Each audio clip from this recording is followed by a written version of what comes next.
दोस्तों, income tax rule आपकी इन 5 तरह की ट्रांजैक्शन पर इनकम टैक्स की नजर भेजे जाएंगे नोटिस। जानिए नए नियम।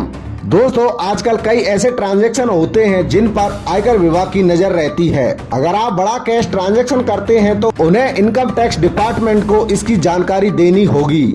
ऐसे में हम आपको ऐसे 5 ट्रांजैक्शन के बारे में बता रहे हैं जो आपको परेशानी में डाल सकते हैं। दोस्तों, अगर आप भी जानना चाहते हो इन 5 ट्रांजैक्शन के बारे में जो आपको परेशानी में डाल सकते हैं तो बने रहिए मेरे साथ इस वीडियो में एंड तक। अब कोई धोखाधड़ी करोगे तभी आयकर विभाग का नोटिस आएगा, ऐसा कुछ नहीं है। आयकर विभाग इन दिनों नगद लेन देन को लेकर भी काफी सतर्क हो गया है। पिछले कुछ वर्षों में आयकर विभाग और विभिन्न निवेश प्लेटफॉर्म जैसे bank, mutual fund house, broker platform आदि ने आम जनता के लिए नगद लेन देन के नियमों को कड़ा कर दिया है। अब ये निवेश और ऋण देने वाली संस्थाएं एक निश्चित सीमा तक ही नगद लेन देन की अनुमति देती हैं। थोड़ा भी उल्लंघन होने पर आयकर विभाग नोटिस भेज सकता है। सामान्य तौर की धोखाधड़ी ही नहीं, अब कई ऐसे ट्रांजैक्शन ऐसे होते हैं जिन पर इनकम टैक्स की नजर रहती है।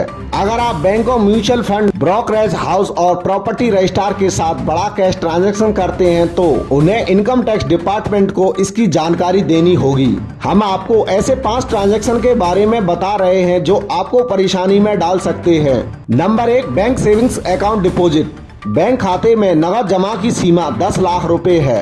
यदि कोई बचत खाता धारक एक वित्त वर्ष के दौरान 10 लाख से अधिक जमा करता है तो आयकर विभाग आयकर नोटिस भेज सकता है। इस बीच एक वित्त वर्ष में 10 लाख की सीमा पार करने वाले बैंक खाते में नगद जमा और निकासी कर अधिकारियों को बताया चाहिए। चालू खाते में कैश 50 लाख रुपए है। Number 2, bank FD. Bank FD में कैश 10 लाख रुपए से ज्यादा नहीं होना चाहिए। केंद्रीय प्रत्यक्ष कर बोर्ड यानी सीबीडीटी ने घोषणा की है कि बैंकों को यह बताना होगा कि क्या व्यक्तिगत जमा एक या अधिक फिक्स डिपॉजिट में निर्धारित सीमा से अधिक है या नहीं। Number 3, credit card bill payment. CBDT के नियमों के अनुसार क्रेडिट कार्ड बिलों के एवरेज में नगद में 1 लाख रुपए या उससे अधिक का भुगतान आयकर विभाग की नजर में होना चाहिए। इसके अतिरिक्त यदि क्रेडिट कार्ड बिलों को निपटाने के लिए एक वित्तीय वर्ष में 10 लाख या उससे अधिक का भुगतान किया जाता है तो भुगतान का खुलासा कर विभाग को किया जाना चाहिए। नंबर 4, सेल और परचेज ऑफ रियल एस्टेट।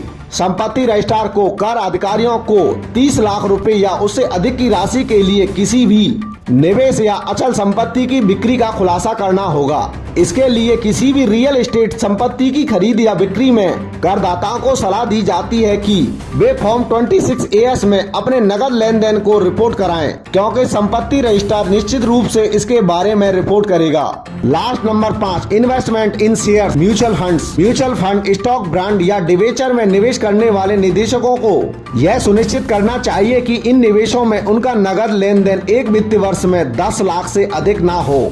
आयकर विभाग ने करदाताओं के उच्च मूल्य वाले नगद लेन देन का पता लगाने के लिए वित्तीय वर्ष में वित्तीय लेन देन का वार्षिक सूचना रिटर्न विवरण तैयार किया है।